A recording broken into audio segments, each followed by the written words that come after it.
Article 15. The Family. Section 1. The state recognizes the Filipino family as the foundation of the nation. Accordingly, it shall strengthen its solidarity and actively promote its total development. Section 2.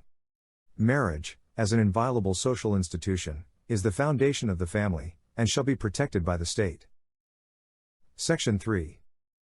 The state shall defend 1. The right of spouses to found a family in accordance with their religious convictions and the demands of responsible parenthood. 2. The right of children to assistance, including proper care and nutrition, and special protection from all forms of neglect, abuse, cruelty, exploitation, and other conditions prejudicial to their development.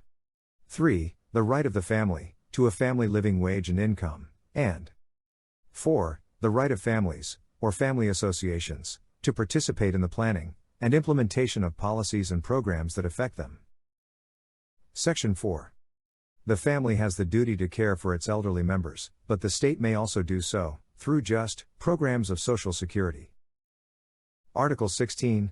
General Provisions. Section 1. The flag of the Philippines shall be red, white, and blue, with a sun and 3 stars, as consecrated and honored by the people, and recognized by law. Section 2.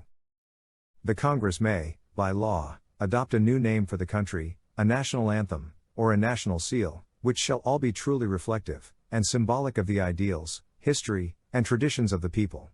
Such law shall take effect only upon its ratification by the people in a national referendum. Section 3. The state may not be sued without its consent. Section 4. The armed forces of the Philippines shall be composed of a citizen armed force, which shall undergo military training and serve as may be provided by law. It shall keep a regular force necessary for the security of the state.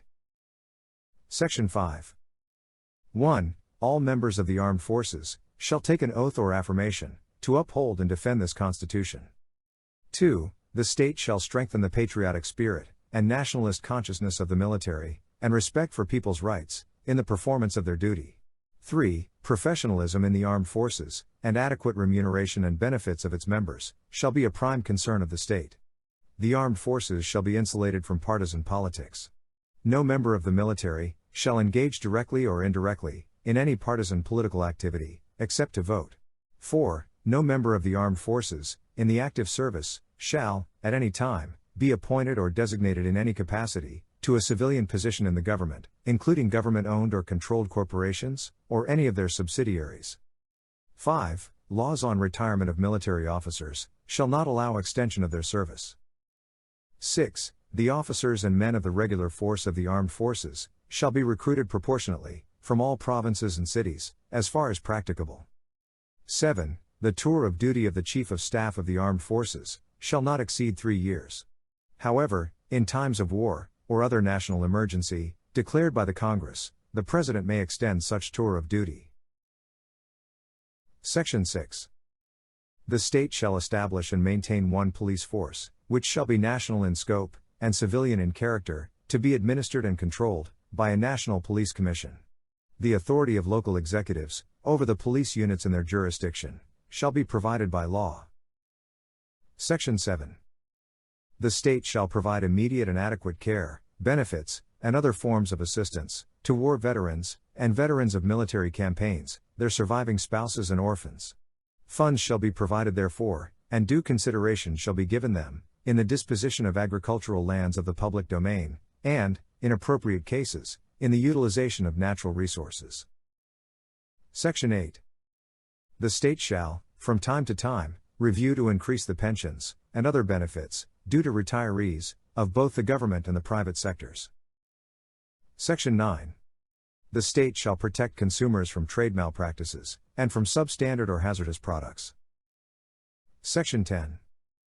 The state shall provide the policy environment for the full development of Filipino capability and the emergence of communication structures suitable to the needs and aspirations of the nation, and the balanced flow of information into, out of, and across the country, in accordance with a policy that respects the freedom of speech and of the press.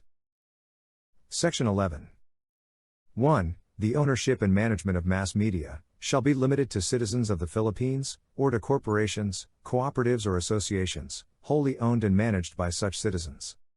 The Congress shall regulate, or prohibit monopolies, in commercial mass media, when the public interest so requires. No combinations in restraint of trade, or unfair competition therein, shall be allowed.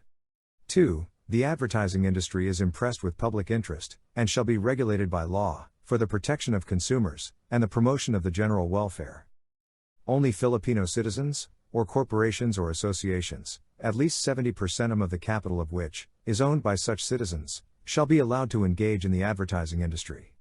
The participation of foreign investors, in the governing body of entities in such industry, shall be limited to their proportionate share, in the capital thereof, and all the executive and managing officers of such entities must be citizens of the Philippines. Section 12.